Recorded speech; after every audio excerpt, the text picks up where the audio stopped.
Hello नमस्कार, जय हिंद जय भारत। स्वागत है आपका अपनी छोटी सी फैमिली के अंदर। टेंशन फ्री रहो, बढ़ जाएगी फैमिली भी, बड़ी हो जाएगी, टाइम लगेगा अभी। वो कहते हैं ना कि शाखा रही तो फूल व पत्ते भी आ जाएंगे, शाखा रही तो फूल व पत्ते भी आ जाएंगे। दिन बुरे हुए तो क्या हुआ, कभी ना कभी तो अच्छे दिन भी आएंगे। तो अच्छे दिन हमारे भी आएंगे, टेंशन फ्री रहो। अभी तो अपने छोटे से परिवार से काम चलाओ। मैं इंजॉय कर रहा हूँ, आप भी इंजॉय करो और क्लास को एक बार क्या कर दो, शेयर कर दो। चला अपना पहला प्रश्न का नहीं आओ तो ये रहा अपना पहला प्रश्न। तैयार है गुरुजी आज तो कि लोकसभा का कार्यकाल कितनी बार 6 वर्ष तक बढ़ाया है। कि कितनी लोकसभा का कार्यकाल है वो कितनी बार है वो 6 वर्ष तक बढ़ाया है। कितनी 6 साल तक बढ़ाया। यानी लोकसभा का वैसे कार्यकाल कितना होता है, 5 वर्ष का होता है, लेकिन कितनी बार तक 1 वर्ष के लिए और बढ़ा दिया गया, अर्थात 6 वर्ष कर दिया गया। कितनी बार 6 वर्ष तक बढ़ाया गया है? 1 बार, 2 बार, 3 बार, 4 बार। जल्दी से करो, कमेंट करो कि लोकसभा है, उस लोकसभा है आपका, उसका कार्यकाल है वो कितने वर्ष के लिए बढ़ाया गया है। 6 वर्ष कितने बार किया गया? 1 बार, 2 बार, 3 बार, 4 बार। Very good very good very good. क्या बात है, पढ़ लगा। आओ तो इसका जो सही आंसर होगा वो प्यारे दोस्तों कौन सा होगा? 1 बार। कितनी बार बढ़ाया गया? 1 बार बढ़ाया गया, याद रखना। और वो 1 बार बढ़ाया गया आपका वो कब गया, तो याद रखना वो बढ़ाया गया आपका 1975 के अंदर, 1975 के अंदर, जब राष्ट्रीय आपात लगा था। राष्ट्रीय आपात लगा था, उस राष्ट्रीय आपात के टाइम पर ये 1 वर्ष के लिए क्या कर दिया गया था, 1 वर्ष के लिए आपका बढ़ा दिया गया था। अब बात करें राष्ट्रीय आपात है, वो राष्ट्रीय आपात याद रखना उस टाइम पर हमारी पीएम कौन थी? श्रीमती इंदिरा गांधी, इंदिरा गांधी जी थी। और हमारे राष्ट्रपति उस टाइम पर कौन थे? तो राष्ट्रपति हमारे कौन थे? फखरुद्दीन अली अहमद। अली अहमद हमारे कौन थे? तो हमारे महामहिम थे। अली अहमद हमारे राष्ट्रपति थे। अब देखो ये कार्यकाल 1 वर्ष के लिए बढ़ा सकते हैं, अधिकतम 1 वर्ष के लिए बढ़ा सकते हैं। 1 साल से ज्यादा तो हम बढ़ा ही नहीं सकते। तो 1 साल के लिए हम बढ़ा सकते हैं, तो उसका उल्लेख कहां पर मिलेगा? तो जो 1 साल के लिए बढ़ाया जाता है, 1 वर्ष के लिए जो आपका बढ़ाया जाता है, इसका उल्लेख मिलता है अनुच्छेद आर्टिकल 83 के अंदर। कौन से में मिलता है दोस्तों? तो आर्टिकल 83 के अनुसार अधिकतम हम लोकसभा का जो समय है वो अधिकतम 1 वर्ष के लिए और बढ़ा सकते हैं 5 साल के साथ। लेकिन हुआ क्या था, जब इसका कार्यकाल बढ़ाया गया तो 1 वर्ष के लिए बढ़ाया गया था, लेकिन 1 वर्ष से पहले ही इसका क्या हो गया था? विघटन हो गया था। क्या हो गया था? 1 साल से पहले इसका विघटन हो गया था। और लोकसभा उसका विघटन या लोकसभा उसको भंग कौन कर सकता है? तो उसको भंग कौन करता है? तो याद रखना पीएम के कहने पर, पीएम के कहने पर या अनुमोदन पर कौन करेगा? राष्ट्रपति करेगा। कौन करेगा? राष्ट्रपति करता है। तो रह जाएगा। ऐसे क्वेश्चन है वो आपके एग्जाम के अंदर आते हैं, तो याद रखना आपको नंबर है वो 2 पक्के देकर जाएंगे। 1 बार पढ़ दिया, अब ये कभी भूलोगे नहीं कि लोकसभा है उसका कितने बार बढ़ा है? सिर्फ 1 बार बढ़ा है। लोकसभा चल कौन सी रही है? वर्तमान की बात करें, कौन सी लोकसभा चल रही है प्यारे दोस्तों? तो 17वीं चल रही है। कौन सी चल रही है? 17वीं चल रही है। गुरुजी पहली कब चली? तो गुरुजी पहली तो 1952-57 के बीच में चली थी। 1952 से 57 के बीच चली थी। वेरी गुड, बहुत अच्छा। 52 से 57 के बीच आपकी चली थी। वर्तमान में 17वीं आपकी चल रही है। और याद रखना 75 के अंदर क्या हुआ था? इसका कार्यकाल 5 वर्ष का होता है और 5 वर्ष में 1 साल के लिए बढ़ा दिया गया था। उस टाइम पर राष्ट्रीय अपना क्या था? आपात था। कौन थी प्रधानमंत्री? इंदिरा गांधी। अब उस टाइम पर हमारी कौन थी प्रधानमंत्री? पीएम। और राष्ट्रपति फखरुद्दीन अली अहमद थे। किस अनुच्छेद के अनुसार 1 वर्ष बढ़ाने का प्रावधान है? तो सर आर्टिकल 83। Very good. फिर याद रखना कि इसका विघटन या भंग और कर सकता है, तो प्रधानमंत्री के कहने पर राष्ट्रपति समय से पहले इसका क्या कर सकता है? विघटन या इसको भंग कर सकता है। क्योंकि लोकसभा क्या होता है? संसद का अस्थायी सदन होता है प्यारे साथियों। क्या होता है? अस्थायी सदन होता है। एक बार स्क्रीनशॉट लो और फिर चलते हैं आगे। स्क्रीनशॉट ले लो।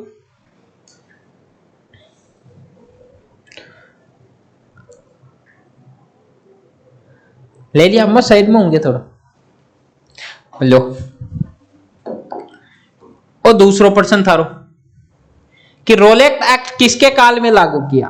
क्वेश्चन क्या है दोस्तों कि रोलेट एक्ट है, कौन किसकी बात कर रहा है? रोलेट एक्ट की बात कर रहा है। किसके समय लागू किया गया?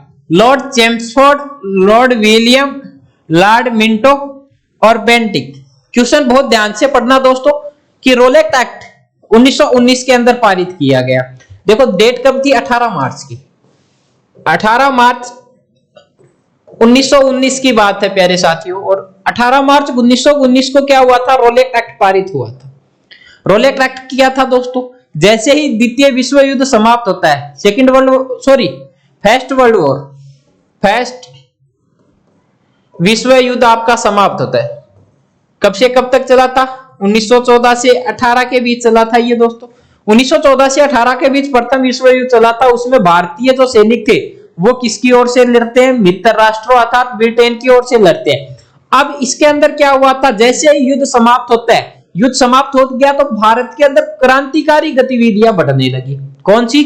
क्रांतिकारी गतिविधियां बढ़ने लगी। और इन क्रांतिकारी गतिविधियों को रोकने के लिए अंग्रेज अधिकारी सिडनी रोलेट को कहा गया कि तू एक ऐसा कानून बना जिससे इन क्रांतिकारी गतिविधियों को हम क्या कर सकें? रोक सकें। तो सिडनी रोलेट क्या करता है दोस्तों? एक अधिनियम बनाता है और उसी को क्या कहा गया? रोलेट एक्ट कहा गया। कब बनाता है? वो कब पारित हुआ था? 18 मार्च 1919 को हुआ था। जब ये पारित हुआ था उस समय हमारा जो आपका वायसराय था वो कौन था? उस टाइम किसके समय लागू हुआ? तो याद रखना चेम्सफोर्ड। किसके टाइम पर? चेम्सफोर्ड के टाइम पर यह रोलेट एक्ट आपका क्या हुआ था प्यारे साथियों? लागू हुआ था। और इस चेम्सफोर्ड सुधार अधिनियम आपका आया था इसी से प्रांतों के अंदर आपका क्या आया था? प्रांतों में आ जाए द्वैध शासन। प्रांतों के अंदर द्वैध शासन किस अधिनियम की देन है? तो प्रांतों के अंदर द्वैध शासन भी किसकी देन है? चेम्सफोर्ड सुधार अधिनियम 1919 की। और यह भी किसके समय पारित हुआ? इसी चेम्सफोर्ड के समय पारित हुआ। अब देखो होता क्या दोस्तों, ये जो रोलेट एक्ट था, इस रोलेट एक्ट के अंदर क्या कहा गया कि किसी भी भारतीय को क्या कहा गया प्यारे साथियों? ढंग से देखना, किसी भी भारतीय को राजद्रोह के आरोप में गिरफ्तार कर अनिश्चित समय के लिए, किसके लिए प्यारे साथियों? अनिश्चित समय के लिए, साथ साथ नोट करते रहो साथियों, अनिश्चित समय के लिए जेल में डाल देंगे। यानी कोई भी भारतीय है उसको राजद्रोह के आरोप में गिरफ्तार करेंगे और गिरफ्तार करके अनिश्चित समय के लिए डाल देंगे। मतलब आप क्या नहीं कर सकते? संगठन बनाकर एक जगह नहीं रह सकते, क्योंकि संगठन बनाकर रहोगे तो क्रांतिकारी गतिविधियों को क्या मिलेगा? बढ़ावा मिलेगा। तो उसको कम करने के लिए इन्होंने कहा कि यदि आप संगठन बनाकर कहीं पर मिल गए, यानी 15-20 आदमी की एक टोली मिल गई, तो एक टोली मिलता है तो थान के कर देगा, गिरफ्तार करेंगे। और गिरफ्तार करने के बाद में क्यों होगा? अनिश्चित समय के लिए जेल में डाल देंगे। अब इस कानून के लिए आदमी ना तो किसी से अपील कर सकता, ना कोई वकील कर सकता और ना ही कोई दलाल कर सकता। तो ये जो आपका कानून है रोलेट एक्ट, इसको ना तो अपील का, ना दलील, ना वकील का क्या कहा गया? कानून कहा गया। अर्थात इसको संज्ञा किसकी दी गई? काले कानून की। किसकी संज्ञा दी गई? काले कानून की संज्ञा दी गई थी दोस्तों। किसकी संज्ञा? काले कानून की। या इसको आतंकवाद अपराध अधिनियम कहा गया। आतंकवाद अपराध कानून। तो आतंकवाद अपराध कानून भी किसे कहा जाता है? इसी रोलेट एक्ट को कहा जाता है। क्वेश्चन आ जाएगा तो गलत मत करना, या गलत आपका नहीं होना चाहिए, रह जाएगा। रोलेट एक्ट कब पारित हुआ? 18 मार्च 1919। किसके समय इसमें किसने लागू किया था? ये बनाया किसने था? अंग्रेज अधिकारी सिडनी रोलेट के द्वारा। क्या हुआ था? प्रथम विश्व युद्ध के बाद भारत में क्रांतिकारी गतिविधियां बढ़ने लगी। इन पर रोक लगाने के लिए एक कानून बनाया गया, जिसमें क्या था कि किसी भी भारतीय को हम राजद्रोह के आरोप में क्या कर लेंगे? गिरफ्तार करेंगे और अनिश्चित समय के लिए जेल में डाल देंगे। ना अपील कर सकता बंदा, ना वकील कर सकता बंदा, ना दलाल कर सकता। एक बार चला गया तो उसका परमानेंट क्या हो गया? दोहरा हो गया, याद रखना। इसे काले कानून की संज्ञा दी गई और आतंकवाद विरोधी इसको क्या दिया गया, कहा गया, कानून कहा गया। फिर याद रखना दोस्तों, लॉर्ड मिंटो आपका आता है, लॉर्ड मिंटो 1909। लॉर्ड मिंटो है, इसके समय सांप्रदायिक चुनाव प्रणाली का जनक, सांप्रदायिक निर्वाचन प्रणाली का, या चुनाव, सांप्रदायिक चुनाव या निर्वाचन यानी मुसलमानों को अलग पृथक निर्वाचन की अनुमति किसने दिलाई थी, लॉर्ड मिंटो 1909 के अंदर लेकर आया था। और राष्ट्रीय कांग्रेस का लखनऊ अधिवेशन होता है 1916 में, आरसी मजूमदार, रतन चंद्र मजूमदार की अध्यक्षता में। और उसमें क्या हुआ था, राष्ट्रीय कांग्रेस ने पृथक निर्वाचन के ऊपर क्या कर दी, यस कर दिया था कि कोई दिक्कत नहीं है, पृथक निर्वाचन की अनुमति दे दो कि। और यह प्रयास किसने किया था, तो आगा खां के द्वारा किया गया था। बेंटिक आपको पता है प्यारे साथियों, बेंटिक भारत का पहला गवर्नर लॉर्ड विलियम बेंटिक। सती प्रथा पर रोक लगाई किसने, सती प्रथा को किसने रोका, बेंटिक ने रोका। कब रोका प्यारे साथियों, 1829 के अंदर। ये क्वेश्चन आप क्या कर लो, नोट कर लो, क्वेश्चन क्या करो, नोट करो। फिर चलते हैं आगे। क्या है, गया कुछ, प्यार या दुश्मनी, ले वशिष्ठ। देखो गुरुजी, आपने तो प्यार ही प्यार है, दुश्मनी तो आप है ही गुना, खून में ही गुना दुश्मनी। वेरी गुड, बहुत अच्छा।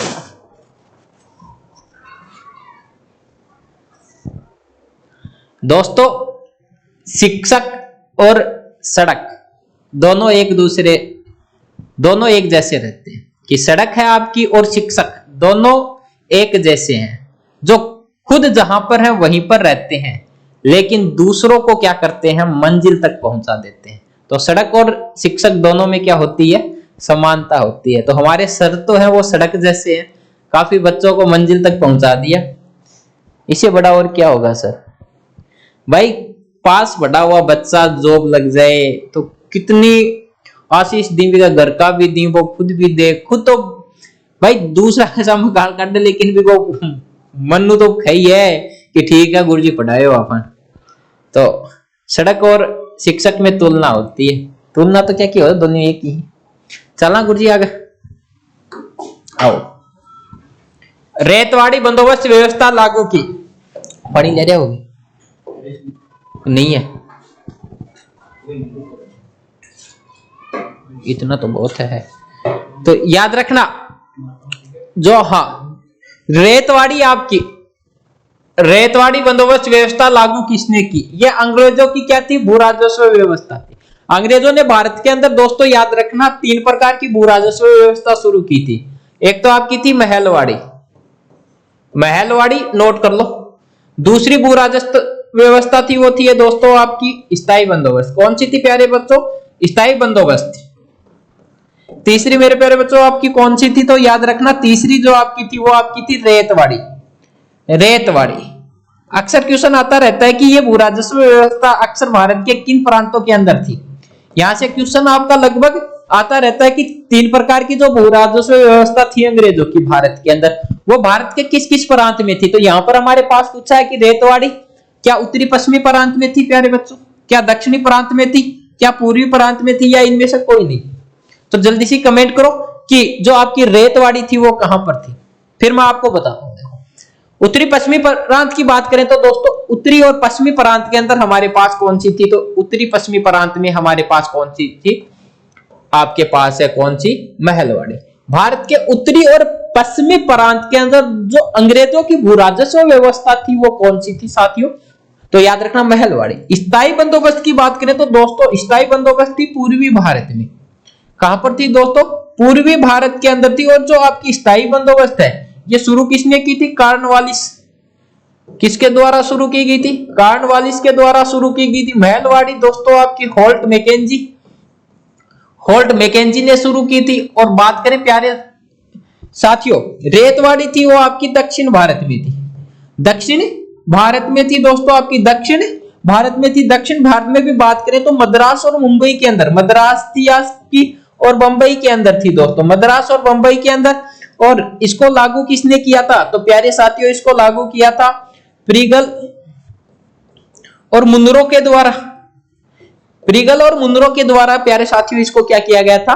लागू किया गया था। यह आपकी क्या थी? 3 प्रकार की भारत के अंदर भू राजस्व व्यवस्था थी। कौन सी थी आपकी? याद रखना, महलवाड़ी। तो महलवाड़ी कहां पर थी? उत्तरी और पश्चिमी प्रांत में थी प्यारे साथियों। उत्तरी और पश्चिमी प्रांत में किसने शुरू की थी? होल्ट मैकेंजी ने। क्लियर।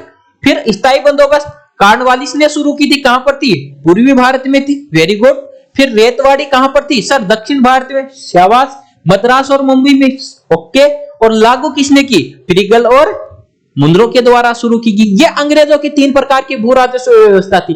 तो रेतवाड़ी नहीं दोस्तों, याद रखना महलवाड़ी, स्थायी बंदोबस्त, कोई भी आ जाए क्वेश्चन आपका गलत नहीं होना चाहिए, क्योंकि आजकल एग्जाम में क्या है कि इस तरह के क्वेश्चन आने लगे हैं। तो हम लो लेवल से लेकर हाई लेवल तक आराम से जाएंगे, क्यों एक दिन के अंदर तो सब नहीं होता, लेकिन एक दिन जरूर हो जाता है, ये याद रखना। गांधी जी की सबसे महत्वपूर्ण शिक्षा क्या थी? गांधी जी की सबसे महत्वपूर्ण शिक्षा क्या थी? इनमें से बताओ। गांधी जी की सबसे महत्वपूर्ण 100 जरूरी सूचना की शिक्षा की। सत्य, सत्याग्रह, अहिंसा, अवश्य। बताओ, करो, कमेंट करो।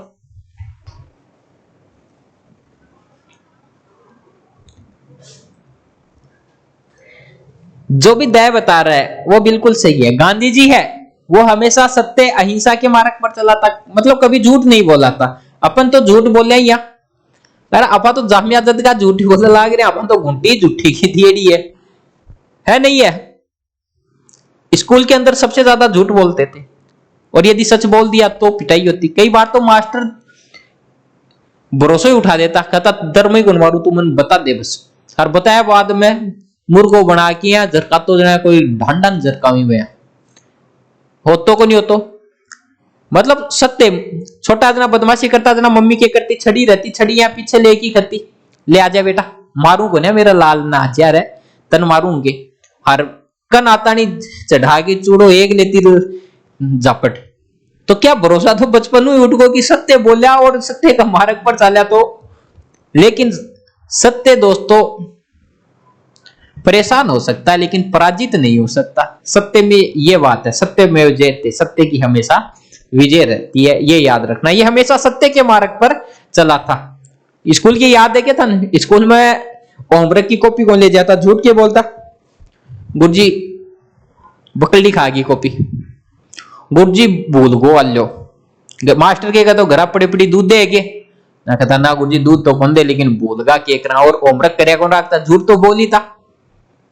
काल क्या को नहीं आयो, काल गुरुजी बुखार चढ़ गई और घर का बावड़ा बनाए रखता, छुट्टी है हमारी। तो सत्य के मार्ग पर अपन, लेकिन जैसे जैसे बड़े होते गए सत्य का मार्ग अपन अपनाते गए। बच्चे तो झूठ बोल देते हैं, कोई दिक्कत नहीं। सत्याग्रह, सत्याग्रह क्या होता है? अपना जो दुश्मन होगा कोई, अपने दुश्मन को आत्मीय रूप से शुद्ध करना। तो दुश्मन है उसको अपने आत्मीय रूप से शुद्ध करना है, मतलब वो कुछ भी बोले ठीक है सुनो कोई दिक्कत नहीं। वो तो है कि भगवान ने जीभ एक दी है, कान 2 दिए, कारण सुनो ज्यादा बोलो कम। सुनो ज्यादा, यूं सुनो यूं निकाल दो। कोई धान क्यूबिक है, हंसता रहा करो, चाहे थार ने कितना ही डांट लगाओ, कितना ही रोड़ा करे, क्यों बने थे रामू, हंसता रहा करो, मौज मस्ती रहा करो, लास्ट में थान को इन कहना कोई फायदा ही बने, ये किया करो। होता है ना। तो याद रखना, सत्याग्रह अपने दुश्मन को आत्मीय रूप से शुद्ध करना, अहिंसा लड़ाई झगड़ा नहीं करना। गांधी जी है वो एक फिल्म है ना मुन्ना भाई, उसके अंदर झापट मारता है, एक थप्पड़ मारना, वो कह अब क्या करें, वो कहता भाई बापू ने कहा एक कान पर मारे तो दूसरा गाल आगे कर दो, एक गाल पर मारे दूसरों कर दो, वो दूसरों करे तो दूसरा पर। अब ना कह सर्किट बिन कह कि अब मुन्ना भाई कौन वेरो बापू के कहो जना बिन जरकावे। तो अपने यहाँ पर तो ज्यादा अहिंसा के मार्ग पर मत चलना, क्योंकि लोग क्या करेंगे यदि आप कमजोर बन जाओगे, और कमजोरी को तो फायदा लोग उधार बोल करेंगे। यदि थारी कमजोरी बेरो फटको, वो कहते हैं ना कि आदमी परेशान चुनौतियों से नहीं होता, लेकिन जो परेशानी आदमी के जीवन में आ रखी है, जो दुख उसके जीवन में आ रखा, उसका पता किसी पड़ोसी को या दूसरे को पता चल जाए ना, तब वो सबसे ज्यादा परेशान होता है। जब तक नहीं पता चलता दूसरे को तो वो अपना हैंडल कर लेता है, लेकिन दूसरे को पता चला और दूसरे को पता चलते ही दिक्कत होगी, फिर वो लोग आपको जीने नहीं देते हैं दोस्तों। तो ये होता है। तो गांधी जी तो सत्य और हमेशा अहिंसा के मार्ग पर चला था, तो ए वो सह हो जाएंगे। सत्याग्रह गांधी जी का प्रमुख क्या था? अस्त्र था।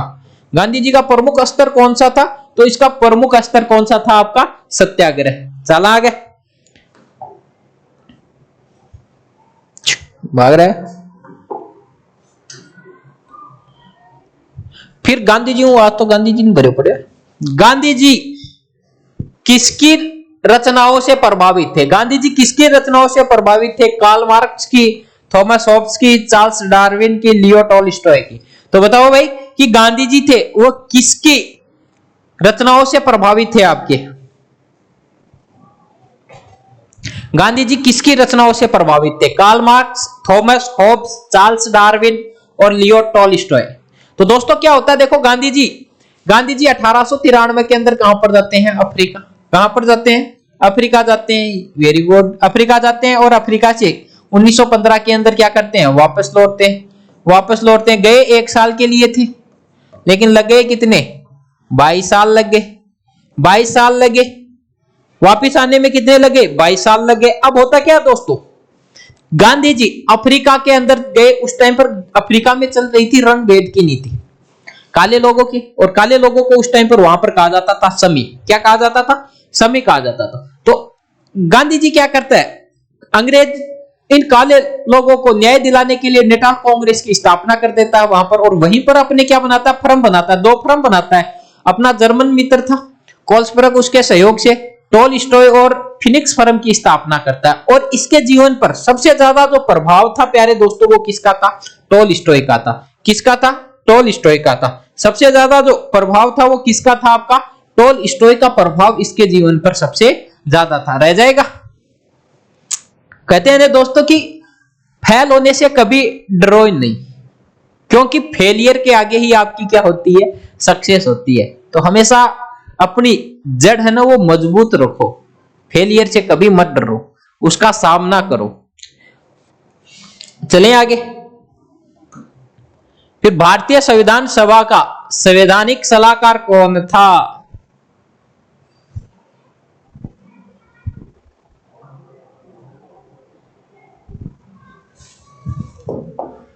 भारतीय संविधान सभा का संवैधानिक सलाहकार कौन था? Doctor Rajendra Prasad, doctor Ambedkar ji, doctor B N. Rau और के.एम. मुंशी। संविधान सभा का संवैधानिक सलाहकार कौन था? तो कौन था? Doctor Rajendra Prasad, doctor Ambedkar, doctor B N. Rau और के.एम. मुंशी। बताओ जल्दी सी भाई, ये क्वेश्चन किसी का गलत नहीं होना चाहिए। बोर हो रहे हो? एक चुटकुला सुना दे। आप एक राजस्थानी हो, वो गयो डॉक्टर का, बोले डॉक्टर साहब वहां, बोले जाड़ में कीड़ा खाई, बोले कोई दिक्कत को नहीं, कर दे इलाज। बोले इलाज को नहीं, को परमानेंट ही डोरो करो। तो बोले ठीक है, जाड़ निकाल दे, कई रुपया लाग से। डॉक्टर बोलो 500 रुपया। बोले एलो 200 रुपया, इन अल्लाह की छोड़ दो, कार्ड तो मैं खुद ही लूंगा। तो अफला तो कबाड़ी हो गई, रुपया पूरा कौन दी? तो 200 रुपया बोलो अल्लाह की छोड़ दो, आगे को प्रोसेस थारो भाई जो के अंदर आप ही कर लेगो थे, छोड़ो इन। आओ बताओ, doctor Rajendra Prasad, doctor Ambedkar, BN. Rao. तो जिसने भी सह बताया प्यारे साथियों, उसका क्या हो जाएगा? बिल्कुल सही हो जाएगा।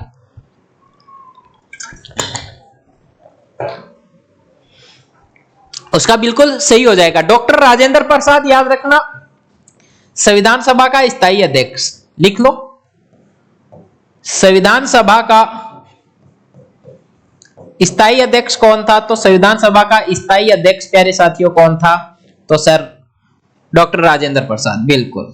अंबेडकर जी संविधान का पिता, संविधान का बाप, संविधान का बापू अंबेडकर जी। बी.एन. सलाहकार के.एम. मुंशी, कन्हैयालाल माणिक्यलाल मुंशी। ये याद रखना, के.एम. मुंशी का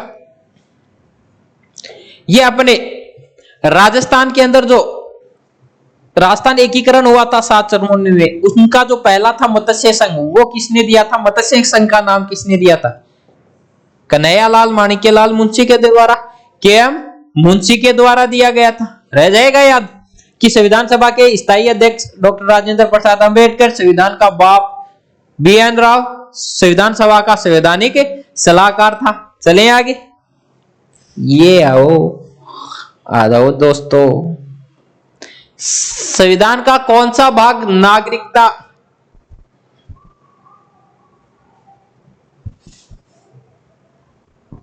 नागरिकता से संबंधित है? संविधान सभा का कौन सा भाग नागरिकता के प्रावधान से संबंधित है? तो कौन सा है? 2, 3, 4 और 5। नागरिकता का संबंध किससे है? तो नागरिकता से संबंधित कौन सा है? तो याद रखना प्यारे साथियों, भाग 2 के अंदर आपकी नागरिकता है, और अपनी नागरिकता क्या है? इखहरी नागरिकता। और इखहरी नागरिकता कहां से ली गई है प्यारे साथियों? तो सर ब्रिटेन से। वेरी गुड, क्या बात है, कहां से ली गई है? ब्रिटेन से। 3 के अंदर क्या है सर? वो तो मौलिक अधिकार। मौलिक अधिकार, ओके, मौलिक अधिकार कहां से? यूएसए से, बिल्कुल सही। 4 के अंदर सर वहां पर नीति निर्देशक तत्व है। नीति निर्देशक तत्व ये सर आयरलैंड से लिए गए हैं। कहां से लिए गए हैं? आयरलैंड से लिए गए हैं। ओके, यहां पर 4 क्या कर लो, या एक क्वेश्चन तो करवा देता हूं। 4 क्या के अंदर सर मूल कर्तव्य है। ओके दोस्तों, मूल कर्तव्य है सर, ये कहां से लिए गए? ये सर रूस से लिए गए हैं। ओके प्यारे साथियों, मूल कर्तव्य आपके कहां पर है? तो मूल कर्तव्य 4 के अंदर नीति निर्देशक तत्व है, आयरलैंड से लिए गए हैं। मौलिक अधिकार यूएसए से। नागरिकता 2 के अंदर है, और हमारी नागरिकता कैसी है? इकहरी नागरिकता है। कैसी है प्यारी साथियों? इकहरी नागरिकता है। छोरो पढ़ लो, नहीं तो हालत खराब हो जाएगी। आजकल होता क्या है देखो, जब तक लड़के अपना कैरियर सेट करके अपने पैरों पर खड़े होते हैं, उतने दिनों में उनके साथ की जो लड़कियां होती हैं 10वीं 12वीं में पढ़ने वाली, कॉलेज में पढ़ने वाली, उनके बच्चे अब पैर चलने लग जाते हैं। कि लड़के जब अपना कैरियर सेट करके अपने पैरों पर खड़े होते हैं, उतने दिनों में उनके साथ की लड़कियों के बच्चे हैं वो पैर चलने लग जाते हैं। तो पढ़ लो, नहीं तो देख लो जी बहुत दुख पाओगे। चला आगे, ये प्रायद्वीपीय भारत या दक्षिणी भारत आ गया दोस्तों। क्या आ गया आपका? प्रायद्वीपीय भारत, या आपका कौन सा आ गया? दक्षिणी भारत। प्रायद्वीपीय भारत या दक्षिणी भारत की बात करें, प्रायद्वीपीय न आएगा तो दोस्तों आपके पास आएगा दक्षिणी भारत। हाँ ये देता हूं, दक्षिणी भारत। या तो प्रायद्वीपीय आएगा, या आपका कौन सा आएगा? दक्षिणी भारत की उच्चतम पर्वत चोटी कौन सी है? इसमें ना भारत की, या ना भारत में स्थित, ना विश्व। इसमें क्या कर दिया? अपने दक्षिण भारत की या प्रायद्वीपीय भारत की पूछ ली। कौन से की पूछ ली? अपनी प्रायद्वीपीय भारत की पूछ ली कि सबसे ऊंची पर्वत चोटी कौन सी है? डोडावेटा, अनामुडी, महेंद्रगिरी और नीलगिरी। आपके सामने है, क्वेश्चन को पहले ढंग से पढ़ो, उसके बाद इसका आंसर दो। जल्दी आंसर करो।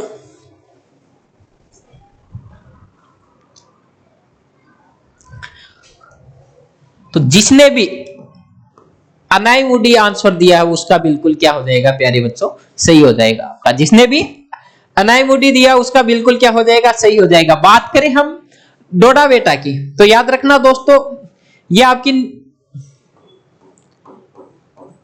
नीलगिरी की पहाड़ियों में है। ये नीलगिरी की पहाड़ियों का हिस्सा, और डोडावेटा याद रखना दक्षिण भारत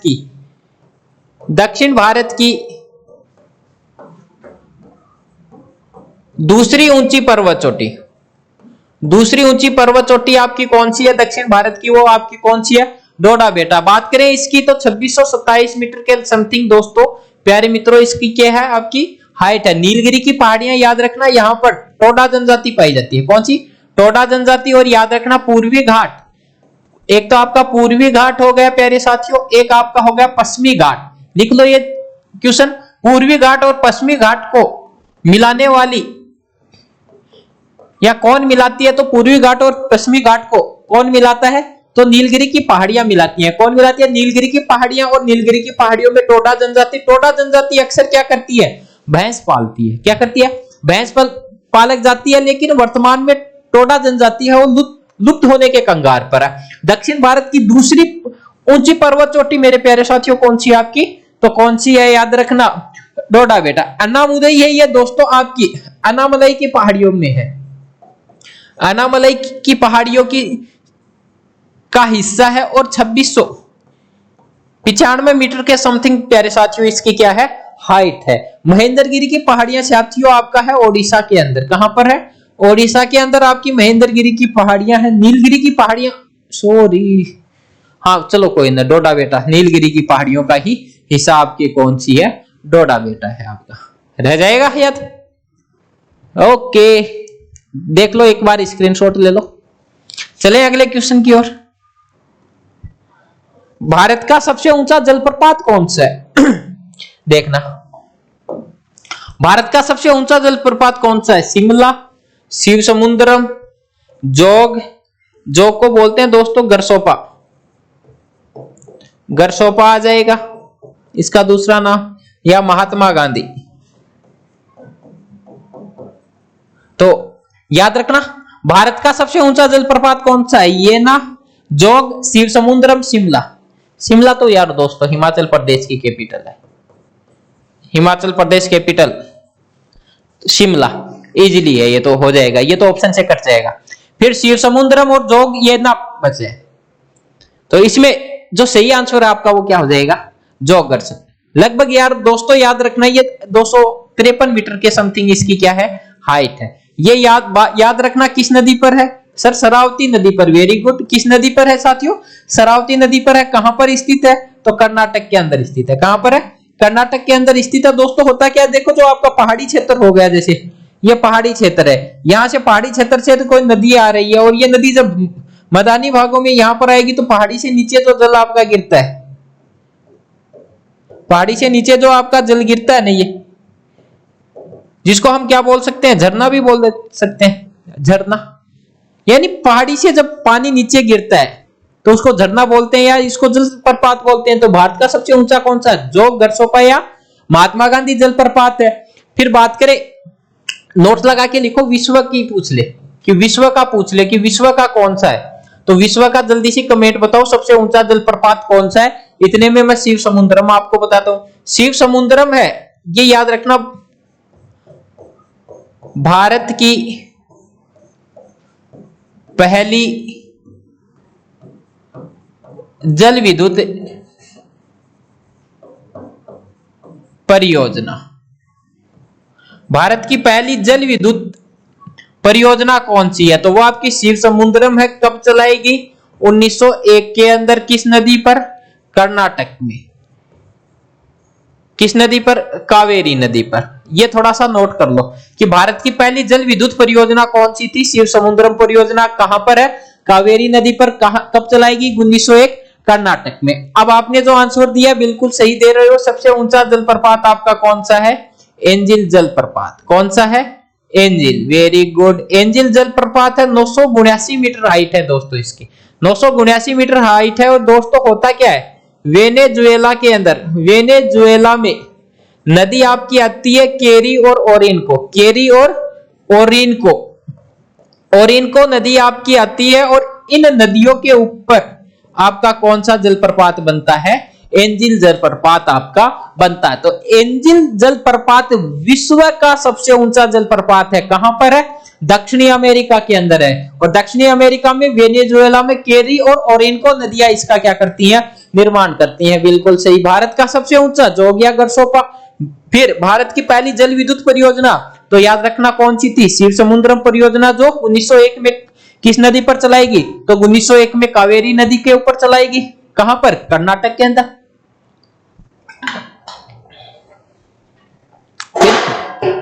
बात करें अगले क्वेश्चन की। यह रहा अगला क्वेश्चन।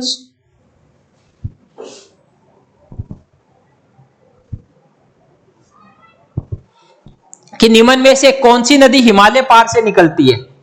तो हिमालय पहाड़ से, निम्न में से कौन सी नदी आपकी हिमालय पहाड़ से निकलती है? निम्न में से कौन सी नदी हिमालय पहाड़ से, हिमालय के पहाड़ से आती है? सिंधु, सिंधु हो गई आपकी, सरस्वती है आपके पास, गंगा मैया है और यमुना। सिंधु, सरस्वती, गंगा, यमुना, 4 ऑप्शन है। इसमें थोड़ा सा दिमाग लगाओगे, क्वेश्चन बहुत इजी है, कर दोगे। तो याद रखना हिमालय पहाड़ से कौन सी आती है?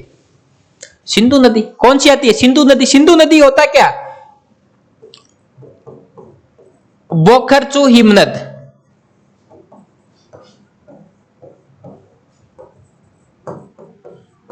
कैलाश पर्वत, मानसरोवर झील, तिब्बत से यह नदी निकलती है। फिर भारत में प्रवेश कहां से करेगी? भारत में प्रवेश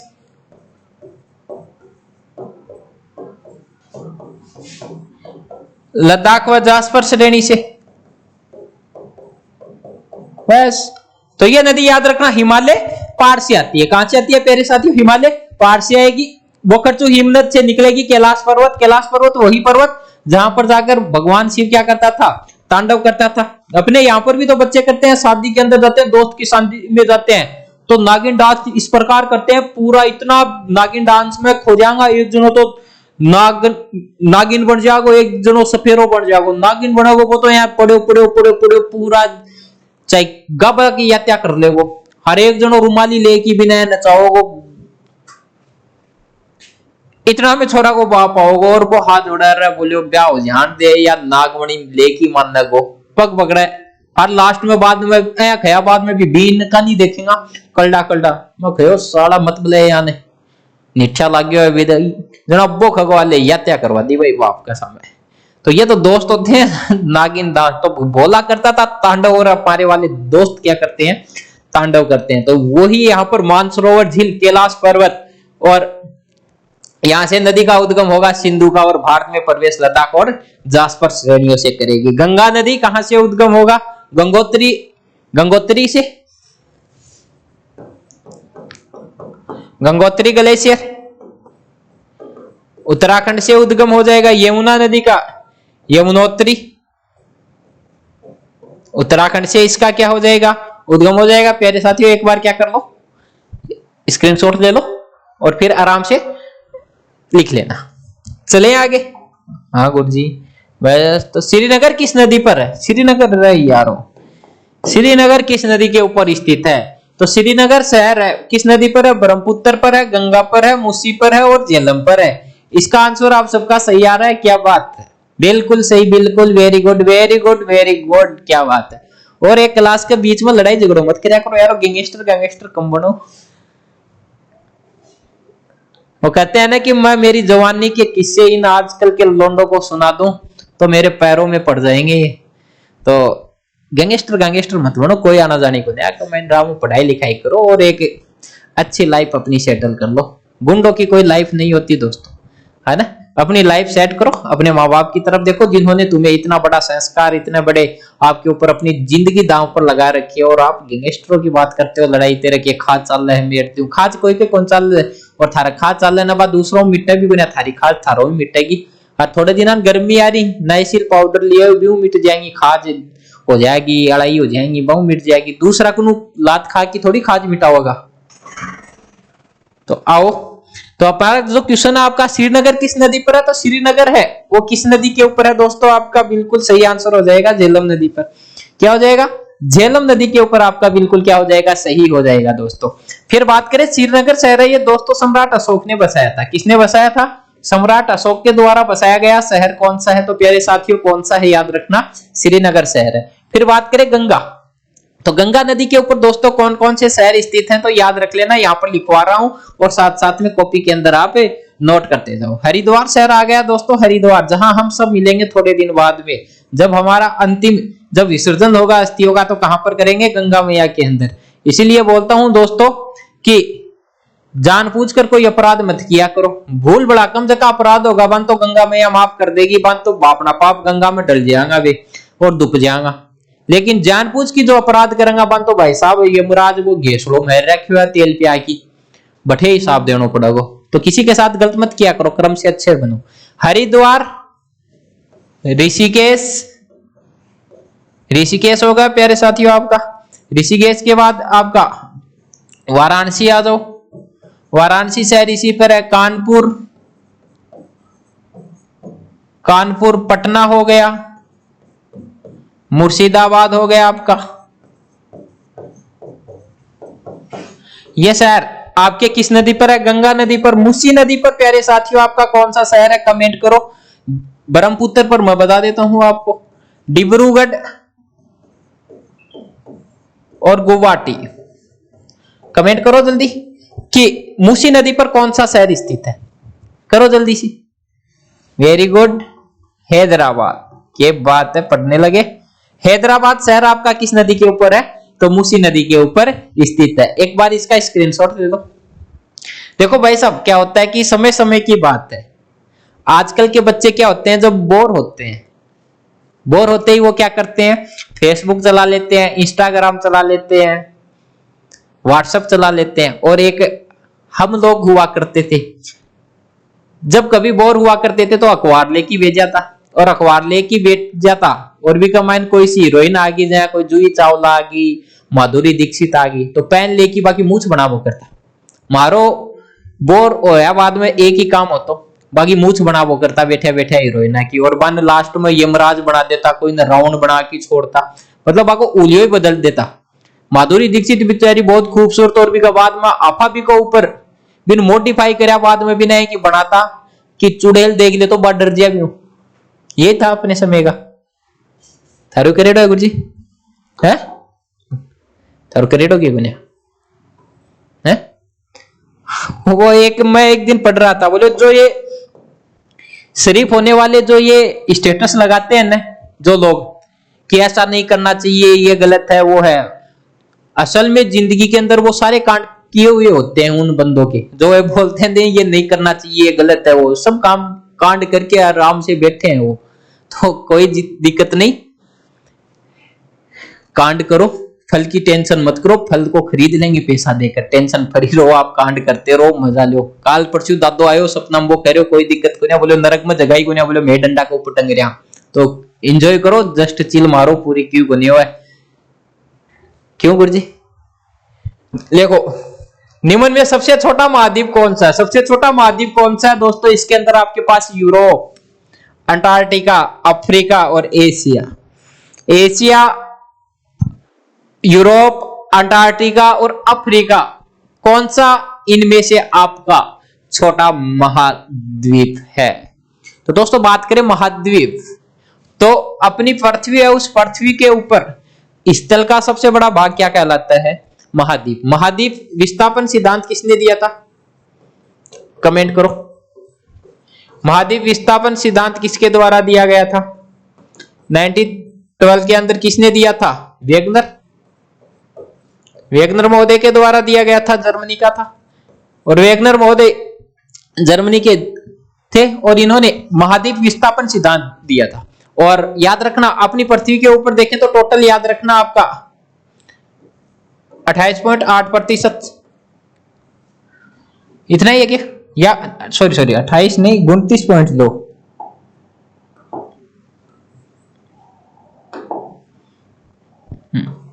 29.2% भाग पर अपने क्या है? पानी। पानी नहीं सॉरी, आज गड़बड़ क्या होगी, ये स्थल है,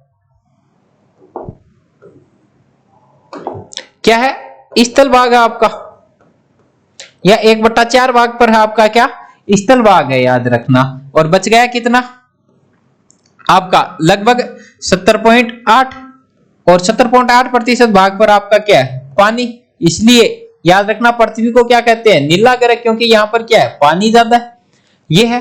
और याद रखना 5 तो महासागर हैं और 7 आपके क्या है? महाद्वीप है। 7 आपके महाद्वीप है दोस्तों। याद रखना सबसे बड़ा है आपका एशिया, इनका क्रम याद रखना, एशिया। एशिया के बाद आपका कौन सा है? अफ्रीका। Very good. अफ्रीका के बाद उत्तरी अमेरिका। Very good. उत्तरी अमेरिका है आपका। उत्तरी अमेरिका के बाद आपका कौन सा है? दक्षिणी अमेरिका। Very good. दक्षिणी अमेरिका के बाद कौन सा है? अंटार्कटिका। कौन सा है? अंटार्कटिका। अंटार्कटिका के बाद में आपका कौन सा है? सर वो यूरोप है, तो यूरोप। Very good. और यूरोप के बाद दोस्तों आपका कौन सा है? तो आपका कौन सा है? ऑस्ट्रेलिया है दोस्तों। कौन सा है? ऑस्ट्रेलिया आपका। ये आपके क्या है? 7 महाद्वीप है।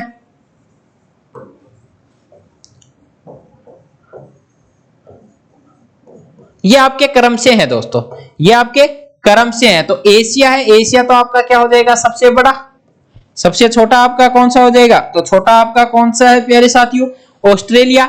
अब इसके अंदर ऑस्ट्रेलिया तो दे नहीं रखा, इनमें से जो दे रखा उसमें सबसे छोटा कौन सा है? तो ऑस्ट्रेलिया के बाद छोटा कौन सा है आपका? यूरोप। तो इसका राइट आंसर आपका क्या हो जाएगा? यूरोप हो जाएगा। तो याद रखना, कभी रटा मत करो कि सबसे छोटा ऑस्ट्रेलिया, तो रट लो ऑस्ट्रेलिया ही क्वेश्चन में आएगा। ऑस्ट्रेलिया अगले ने दिया नहीं, यूरोप दे दिया। यूरोप भी ना दे, अंटार्कटिका दे दे।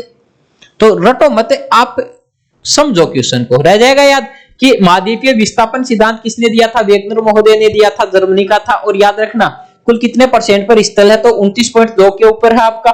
और पानी कितने पर है? लगभग 70.8 या 71% पर आपका पानी है। सबसे बड़ा एशिया, सबसे छोटा ऑस्ट्रेलिया। लेकिन यहाँ पर जो क्वेश्चन पूछा है उसके अकॉर्डिंग आपका राइट आंसर क्या हो जाएगा? तो कौन सा हो जाएगा? याद रखना प्यारे साथियों, यूरोप हो जाएगा। कौन सा हो जाएगा? यूरोप।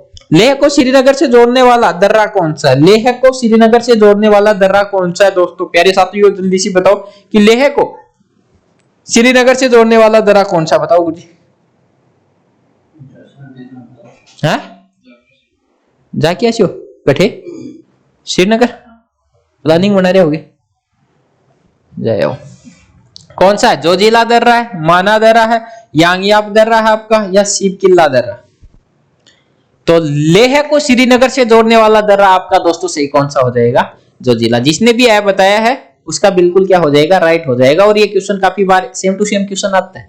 सेम टू सेम आपका आर्मी और एसएससी क्वेश्चन देती है कि लेह को श्रीनगर से जोड़ने वाला दर्रा कौन सा है? तो आपका कौन सा है? जोजिला दर्रा। माना दर्रा आपका कहां पर है प्यारे साथियों? उत्तराखंड के अंदर है। और याद रखना, जब कैलाश मानसरोवर की यात्रा करते हैं, कैलाश मानसरोवर यात्रा, कैलाश मानसरोवर यात्रा आपकी होती है, वो आपकी प्यारे साथियों कहां से होती है? माना और नीति दर्रे से। यांगयाप दर्रा है दोस्तों, ये आपका है अरुणाचल प्रदेश में। कहां पर है? अरुणाचल के अंदर। और अरुणाचल प्रदेश से इस दर्रे से भारत के अंदर कौन प्रवेश करता है? तो याद रखना, जो आपकी ब्रह्मपुत्र नदी है, ब्रह्मपुत्र नदी भारत में प्रवेश कहां से करती है? तो भारत में प्रवेश ब्रह्मपुत्र नदी भारत में प्रवेश इसी दर्रे से करती है। शिवकिला दर्रा प्यारे साथियों आपका कहां पर है? नोट करो, हिमाचल प्रदेश में। कर दिया नोट? कहां पर है? हिमाचल प्रदेश में। और याद रखना, इस दर्रे से भारत के अंदर सतलज नदी प्रवेश करती है। तो सतलज नदी भारत में प्रवेश किस दर्रे से करती है? तो याद रखना साथियों, किस दर्रे से करेगी? आपकी याद रखना, शिवकिला दर्रे से करेगी। यांगयाप दर्रा अरुणाचल प्रदेश में, यहां से क्या करेगी? ब्रह्मपुत्र नदी प्रवेश करेगी। याद रखना, माना और नीति दर्रा, ये दो दर्रे आपके, लेपुलेख दर्रा 1, 3, ये दर्रे आपके कहां पर है? उत्तराखंड में। यहां से कौन? कैलाश मानसरोवर की यात्रा होगी। और लेह को श्रीनगर से जोड़ने वाला आपका दर्रा कौन सा है? जोजिला दर्रा है। सबसे ऊंचा दर्रा बताओ, ऊंचा दर्रा कौन सा है? जल्दी से कमेंट करो। भारत का सबसे ऊंचा दर्रा काराकोरम। थारों पहले तो मैं ही लिख देशो मेरी यारो, यही तैयारी है कि बस थारी। सबसे ऊंचा दर्रा कौन सा है? काराकोरम दर्रा। ले स्क्रीनशॉट चला। भारत के वर्तमान खेल मंत्री कौन है? भारत के वर्तमान खेल मंत्री कौन है? भारत के वर्तमान खेल मंत्री कौन है? थोड़ी देना ना, वो ओलियाना ही है। ओली खेलेडी है क्या थारी? ओली खेले ना, लड़का और लड़की दोनों में बहुत अंतर हुआ। लड़की तो क्या करेंगी? बन ठंड की पूरा गावा करके एकदम ये भांड लगाए मत, मेरा स्किन प्रॉब्लम है, मैं बहुत ब्यूटी का बढ़िया बढ़िया प्रोडक्ट ले रखी हूँ 5-7 हजार की, बाकी या क्या करेगी तू? बन खराब करेगी। ऐ मत करी, ए ना ना ना, ना मेरा बाल खराब हो जाएंगे। ऐ करेंगी और ऐ थाली में लेके ऐ प्यारों है गाल के ऊपर लगाना और करना, ये करना। लास्ट में राजी हो जाएंगे, तिलक निकाल दे। और न तो राजी हो जाएंगे, हाथ पर लेके ले, मेरा हाथ पर लगा देना, हाथ ले पर ये होती है। और एक लड़का की होली देखो थे, बढ़िया सो तो कद्दो देखेगा गांव का, मायने कौन सो खतरनाक कादो है कई दिना का माइन, और बिका माइन एक जनो होगो भी ना 4 जना पकड़ लेगा, 2 तो बिका हाथ पकड़ लेगा और 2 टांग, और अक्कड़ बक्कड़ बम्बे बोल 80-90 पूरा 100 छाप का मार की जा पानी का माइन कपड़ा ने करया करा ना डूबो की उठा उठा करा भया बिन करकी ओटा ओजू करकी 1 2 3 4 ओजू पकड़ के भगाऊंगा बिन, ओजू करूंगा, ओजू भगाऊंगा, ओजू करूंगा। ये होता है लड़कों का और लड़कियों के अंदर अंतर। अब देखना अब आने वाला पूरा एंजॉय कौन करता है, लड़के करते हैं पूरा एकदम पूरा, और न तो वो गाड्या का माइन गालनियो कालियो तेल ऑयल है कर वो ऑयल रफड़ियो राखी उस दिन तो बड़ा रही भांड है, लेकिन जिंदगी के मजे तो वो लेते हैं बहुत अच्छे से। तो अब त्योहार आ रहा है तो अपनी संस्कृति से जुड़े रहो और अपने खूब एंजॉय के साथ क्या करो, त्योहार मनाओ। आजकल बच्चे कम करते हैं, पहले तो होली इतने दिन पहले हो जाती थी, अभी होली के 10-12 दिन है, कोई प्रोग्राम ही नहीं से कहीं पर चल ही नहीं रहा। इतने दिन पहले चंग बज जाते थे, डफ बज जाते थे, यहाँ पर सांग होता निकालता गाँव का मैं, आजकल ये कोई है ही नहीं। आजकल बस एक दिन होगा उस दिन होली है भाई, होली है बस, और कुछ नहीं। छरंडी को भी कोई नहीं खेलता और नहीं खेलता। उस टाइम पहले 20 दिन पहले तो पटाखा बेड़ा कर ला जाता बजाने के लिए, मुर्गा छाप पटाखा आता, मुर्गा छाप 2 रुपए की लट्टी आती है, आजकल तो वह लट्टी आवला की 40 रुपए की। आजकल तो लट्टी कोई और नहीं की, कोई काम को नहीं हो भी की वो लट्टी हटी ना, तो लट्टी मुर्गा छाप आती। मुर्गा छाप मार टाइम को सो फेवरेट हो। एक पिचकारी आती, पिचकारी में गालो, पिचकारी तो क्या अफला, तो ये पिचकारी तो आजकल चली अफला तो बाल्टी में गाल दो पानी और जबड़ को सिद्धो ही देता है बिगो में होली का। ये है। तो खेल मंत्री कौन है, खेल मंत्री भारत का कौन है, किरण रिजिजू, मनसुख मांडविया, अनुराग ठाकुर, निर्मला सीतारमण। तो दोस्तों याद रखना अनुराग ठाकुर प्रेजेंट टाइम पर हमारा क्या है, खेल मंत्री है। किरण रिजिजू है ये हमारा कानून मंत्री है, लिखो नोट करो, कानून व न्याय मंत्री। कानून व न्याय मंत्री हमारा कौन है, किरण रिजिजू। मनसुख मांडविया आप हमारा स्वास्थ्य मंत्री, नोट करो स्वास्थ्य मंत्री आपका कौन है, तो स्वास्थ्य मंत्री हमारा कौन है, मनसुख मांडविया। अनुराग ठाकुर हो गया। निर्मला सीतारमण हमारी प्रेजेंट टाइम पर क्या है, वित्त मंत्री। तो हमारी वर्तमान वित्त मंत्री कौन है, तो हमारी वर्तमान वित्त मंत्री कौन है, याद रखना निर्मला सीतारमण। एक बार नोट कर लो और चलें आगे। ओके, पानीपत का तृतीय युद्ध कब हुआ था दोस्तों, पानीपत का तृतीय युद्ध कब हुआ था, पानीपत का तृतीय युद्ध कब होगा आपके सामने है, 1526, 1761, 1739 और 1556। पानीपत का तृतीय युद्ध, पानीपत के 3 युद्ध हुए थे याद रखना। तो पानीपत का तृतीय युद्ध कब होता है आपका, 1761 के अंदर। बात करें दोस्तों 1556 की, तो याद रखना 21 अप्रैल 1556 को बाबर था एक तरफ और एक तरफ कौन था, इब्राहिम लोदी। लोदी इसके अंदर कौन जीत गया था, बाबर जीत गया था। और पानीपत का ये क्या था, फर्स्ट युद्ध याद रखना। 1739 के अंदर दोस्तों हुआ था करनाल का युद्ध, करनाल का युद्ध हुआ था, करनाल का युद्ध हुआ था दोस्तों। इसमें एक तरफ था नादिर शाह, एक तरफ कौन था, नादिर शाह, और एक तरफ था मोहम्मद शाह, मोहम्मद शाह एक तरफ कौन था, मोहम्मद शाह। और इसको नादिर शाह था, इसको ईरान का नेपोलियन कहा जाता है। ईरान का क्या कहा जाता है, नेपोलियन। नोट करते दो, ईरान का नेपोलियन किसे कहा जाता है, तो नादिर शाह को। और इस युद्ध के बाद नादिर शाह क्या करता है, एक तो मयूर सिंहासन, मयूर सिंहासन जिसको क्या कहते थे, तख्त ए ताउस, तख्त ए ताउस बोलते थे, मयूर सिंहासन तख्त ए ताउस, जिसका निर्माता कौन था, लिखो नोट करो, निर्माता तख्त ए ताउस का शाहजहां कौन था, शाह जहां इसका क्या था, निर्माता था। इसको ले जाएगा और अपने साथ कोहिनूर हीरा ले जाएगा, क्या ले जाएगा, कोहिनूर हीरा अपने साथ ले जाएगा। और इस युद्ध के अंदर कौन होता है, कौन जीत जाता है, नादिर शाह आपका जीत जाता है। बात करें 1556 की, तो दोस्तों बात थी 5 नवंबर 1556 की बात है दोस्तों। इसके अंदर क्या हुआ था, ये हुआ था पानीपत का सेकंड युद्ध, पानीपत का द्वितीय युद्ध हुआ था। इसमें एक तरफ दोस्तों आपका था अकबर, अकबर था, और एक तरफ दोस्तों था हेमू, हेमू जिसे हम कहते हैं विक्रमादित्य, विक्रमादित्य के नाम से जाना जाता है। और विक्रमादित्य याद रखना एकमात्र हिंदू शासक था जो मध्यकाल में 17 दिन ये क्या किया था, इसने दिल्ली की गद्दी पर बैठा था। ये दिल्ली की गद्दी के ऊपर 17 दिन के लिए बैठा था। और मध्यकाल में दिल्ली की गद्दी पर बैठने वाला एकमात्र हिंदू सम्राट कौन था? आपका हेमू था। इस युद्ध में जीतता कौन है? अकबर जीतता है। और होता क्या हेमू है, हेमू के साथ दुर्घटना हो जाती है। दुर्घटना ये होती है कि युद्ध हेमू जीत गया था, औपचारिकता बची हुई थी। और बताते हैं भाई क्या होता है, भूलवंश कोई तीर आकर क्या लग जाता है, अचानक हेमू की आंख में लग जाता है, हेमू घायल हो गया। तब अकबर इस युद्ध को जीतता, नहीं तो अकबर हार गया था ये युद्ध। और युद्ध जीतने के बाद इतिहासकार कहते हैं कि ये विजय अकबर की दैवीय संयोग थी और हेमू के साथ एक दुर्घटना मात्र थी। तो ये दोस्तों एक बार इनको नोट कर लो युद्धों को। ये सब युद्ध आपके हो गए। पानीपत का तृतीय युद्ध किसके बीच हुआ था? तो ये आपका मराठा, एक तरफ थे प्यारे साथियों मराठा और एक तरफ था अहमद शाह अब्दाली। एक तरफ अहमद शाह अब्दाली। कौन जीत गया था? अहमद शाह अब्दाली। इसके अंदर आपका क्या होगा? जीत जाएगा। ठीक है। अब 5 क्वेश्चन आपके आगे रीजनिंग वाले।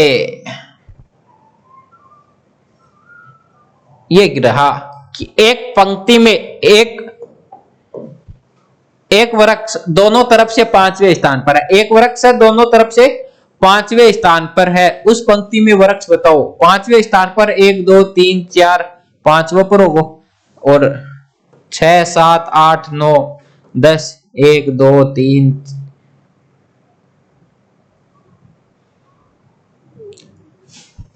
उस पंक्ति में वृक्षों की संख्या कितनी होगी?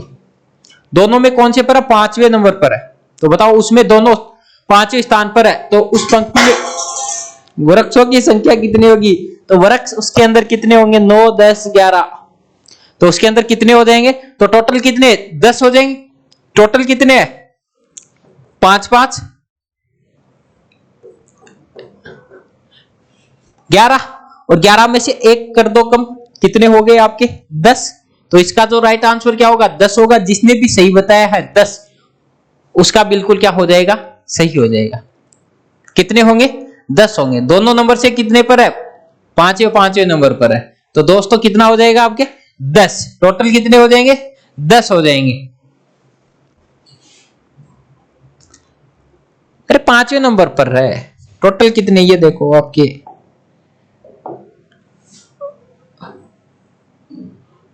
इस ओर से देखो आप,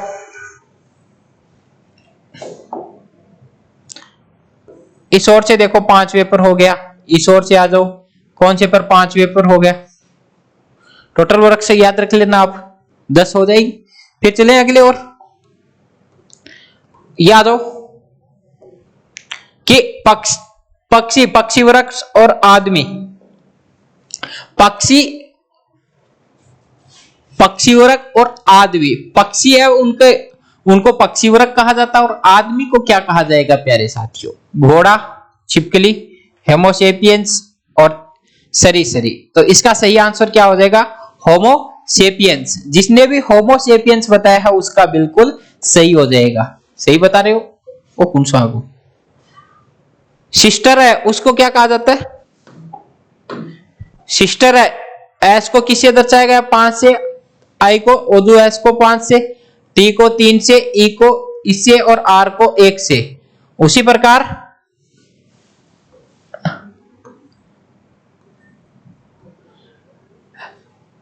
अंकल को, बॉय को 129, तो सन को क्या? तो एस ओ एन देखना है हमें। तो एस से किसको दर्शाया हुआ दोस्तों? 5 से।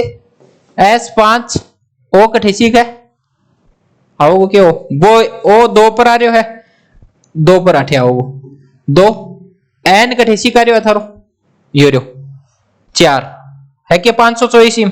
देखो दानी, वेरी गुड, क्या बात है, सब सही जवाब दे रहे हो। तो 524 कुछ ज्यादा नहीं है, इजी है दोस्तों, बिल्कुल इजी है। ये देखो 19 वाला आपका 1 4, इसके अंदर नॉर्मल है, इसके अंदर वर्क कर रखे हैं 2 के 4 के 6 के, ये तो कर रखे हैं, 2 का कर रखा है, 3 का कर रखा है, 4 का, 5 का, 6 का, 7 का आ जाएगा, ये 8 का आ गया, 9 का आ गया, 10 का आ गया। तो 7 का वर्ग कितना होगा? बिल्कुल सही, क्या बात है तैयार ये रीजनिंग ऑपरेशन तो थे कर दो ऊपर देनी। यूनिवर्स में सर्वाधिक कौन सी गैस, तो ब्रह्मांड में सबसे ज्यादा गैस कौन सी पाई जाती है, तो ब्रह्मांड में सबसे ज्यादा कौन सी पाई जाएगी, हाइड्रोजन पाई जाएगी। कितनी पाई जाती है दोस्तों हाइड्रोजन, लगभग 71%। 71% आपकी हाइड्रोजन। फिर आपकी याद रखना हीलियम आपकी कितनी पाई जाएगी, 26.5% पाई जाएगी। ये आपकी हाइड्रोजन। नाइट्रोजन याद रखना वायुमंडल में सबसे ज्यादा, वायुमंडल में सबसे ज्यादा लगभग कितने परसेंट, 78% पाई जाएगी। ऑर्गन है 0.93% ये वायुमंडल के अंदर। और वायुमंडल की बात करें हैं तो वायुमंडल में सर्वाधिक अक्रिय गैस कौन सी होती है, तो सर्वाधिक अक्रिय गैस वायुमंडल में कौन सी होती है, तो कौन सी होती है, आपकी ऑर्गन होती है। चले अगले और जी ना एक बार तो हुए गोगो जी।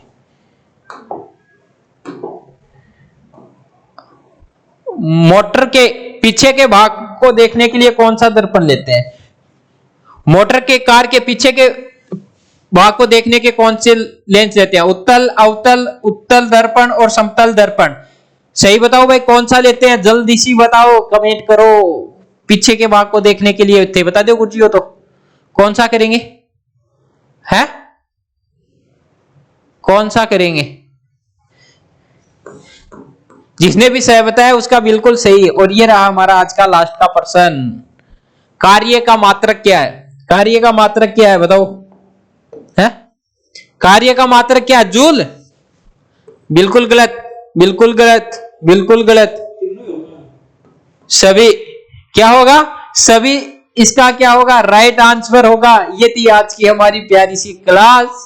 अच्छी लगे तो लाइक शेयर दबा के सब्सक्राइब भी कर दियो जगह, नया ही जगह। और बाकी लाइक शेयर तो थन करना ही है। ओके, जय हिंद जय भारत। मिलते हैं कल एक नए वीडियो के साथ। कर दो गुजी।